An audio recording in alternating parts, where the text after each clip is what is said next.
Olá, pessoal. Na aula de hoje, nós vamos estudar tempo de meia-vida, representado, pela letra tal, e meio aqui. Ó. Bom, o tempo de meia-vida é o tempo necessário para que a quantidade do radioisótopo se reduza à metade. Ele emite algum tipo de radiação e vai se decompondo. Até chegar à metade, a gente diz que é o tempo de meia-vida. Esta informação normalmente ela é dada ou em massa ou em porcentagem.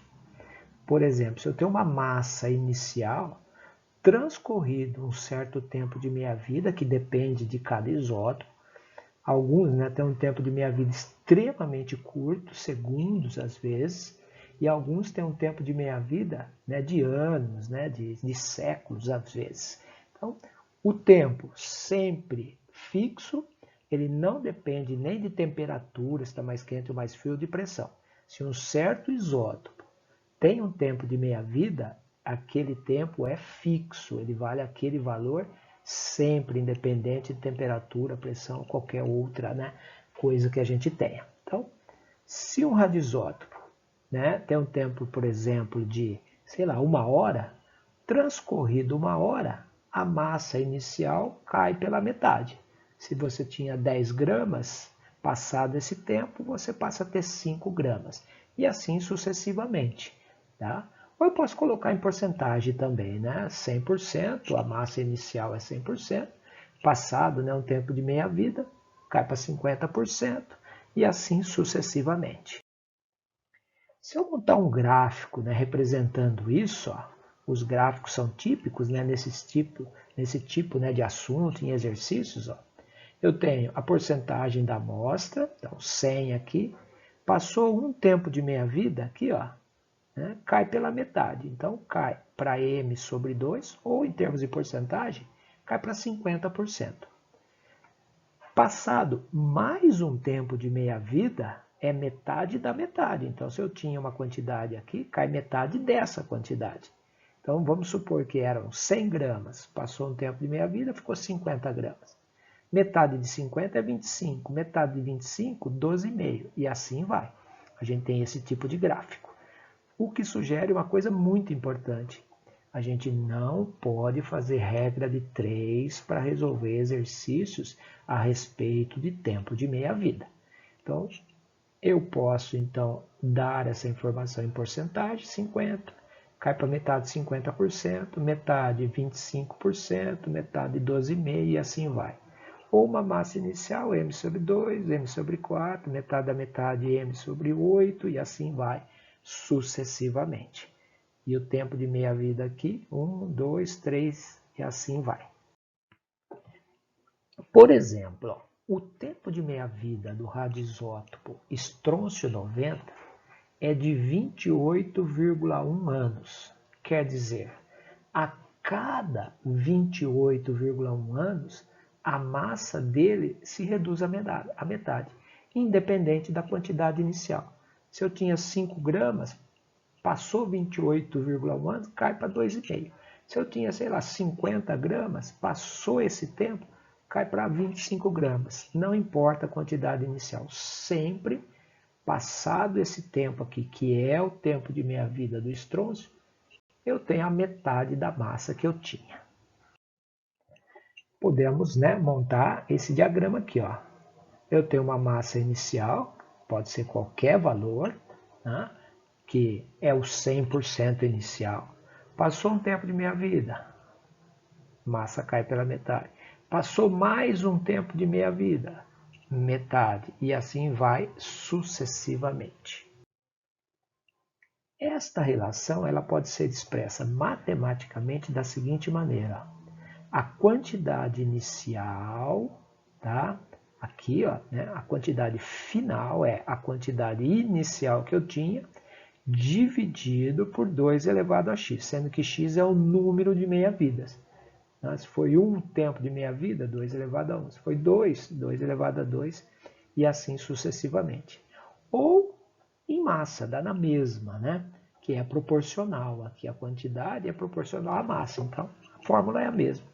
Uma massa final é igual a massa inicial que eu tinha, dividido por 2 elevado à quantidade de meia-vida, né, que transcorreu. Um exemplo que a gente tem muito importante é o carbono 14. O carbono 14 é um isótopo que sofre decaimento beta, com um tempo de meia-vida de aproximadamente 5.730 anos. Quer dizer, se você tem uma massa inicial de carbono 14, depois dessa quantidade aqui de anos, que é longa, né, essa quantidade cai pela metade. Tá? E, ao emitir uma partícula beta, o carbono 14 se transforma no nitrogênio. Lembrando, né, emissão beta sempre faz que o novo isótopo, né, que surge tenha um número, né, atômico, que é o número de prótons, uma unidade a mais. Então, de 6 aumenta para 7.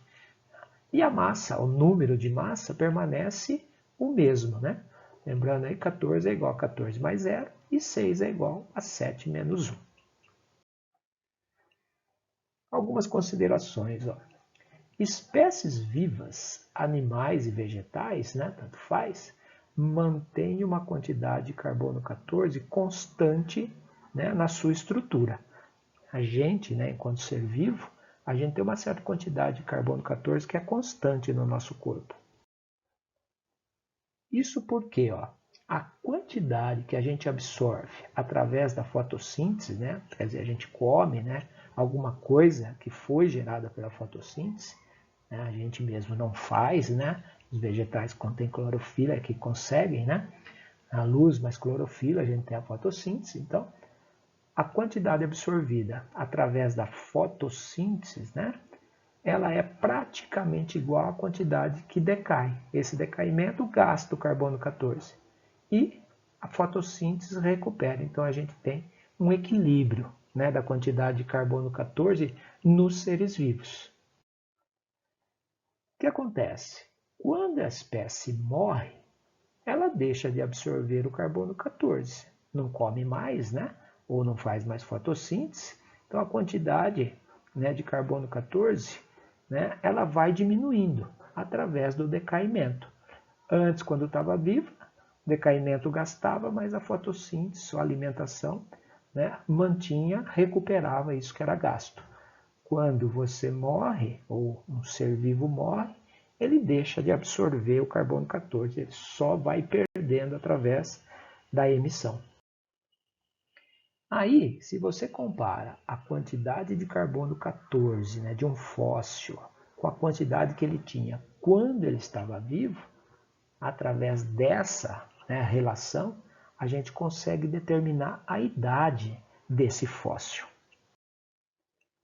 Então, no caso do carbono 14, tempo de meia-vida, 5.730. Então, se você tinha uma quantidade lá inicial, passados 5.730 anos, essa quantidade cai pela metade. Mais um tempo de meia-vida, mais 5.730, que dá 11.460, de novo cai pela metade, 25%. Mais um tempo de meia-vida, né, vai para 17.190, né, anos, né, 12,5%, e assim sucessivamente. Cerca de 50 mil anos depois, isso daí dá em torno, né, de umas 10 meia-vidas por aí, né, esta quantidade começa a ser pequena demais para, né, fazer uma datação. Então, né, fósseis que tenham mais do que 50 mil anos, né, essa datação por carbono 14 não é mais adequada. A quantidade, né, de carbono 14 é tão pequena que o erro é muito grande. E todo organismo vivo tem uma razão fixa entre essa quantidade de carbono 14 e carbono 12, que é de cerca de 1 para cada 10 elevado a 12. Né? 1 de carbono 14 para cada 10 elevado a 12, quer dizer, muito mais de carbono 12. Né? A quantidade relativa de carbono 14 é muito baixa, mas o suficiente para a gente fazer essas determinações. Vamos ver um exemplo aqui. medidas de radioatividade de uma amostra de tecido vegetal encontrado nas proximidades do Vale dos Reis, no Egito, revelam que o teor de carbono 14, essa relação aqui, né, de carbono 14 para 12, corresponde a 25% do valor encontrado para um vegetal vivo. Então, enquanto ele está vivo, tem uma relação. Esse daqui encontrado, né, esse fóssil aqui, ele tem uma relação de 25%. Então, sabendo que a meia-vida do carbono 14 é 5.730 anos, conclui-se que o tecido, né, fossilizado encontrado não pode ter pertencido a uma planta que viveu durante o antigo Império Egípcio, que foi cerca de 6.000 anos atrás. Ele afirma isso e quer que você explique o porquê. Bom, né, a resposta. Se você tem, então, que o tempo de meia-vida é de 5.730, a gente acabou de ver que, passado esse tempo, né, a gente tem metade da quantidade inicial, que é 50%. Mais, né, outro tempo de meia-vida, até chegar nos 25% que ele diz que tem, tá? Foram 11.460 anos. Então, para chegar nessa relação de 25%, é necessário que esse vegetal tenha morrido há 11.000, por volta disso, né? 11.460 anos atrás. Tá? Então, ele não pode ter pertencido ao Império Egípcio, que é só entre aspas, né, 6.000 anos atrás. Esse tecido viveu há 11.460 anos atrás. Tá ok? Outro tipo de exercício, né, a respeito disso, ó, veja. A meia-vida do radioisótopo carbono 14 é de aproximadamente 5.700 anos. E sua abundância nos seres vivos é da ordem de 10 ppb, partes por bilhão. Sendo assim, se um pedaço de tecido produzido no ano do descobrimento do Brasil for, né, realmente dessa época, ele deverá apresentar teor de carbono 14, aí ele dá algumas opções aqui. Como é que a gente resolve? Ó? Então, o Brasil foi descoberto em 1500.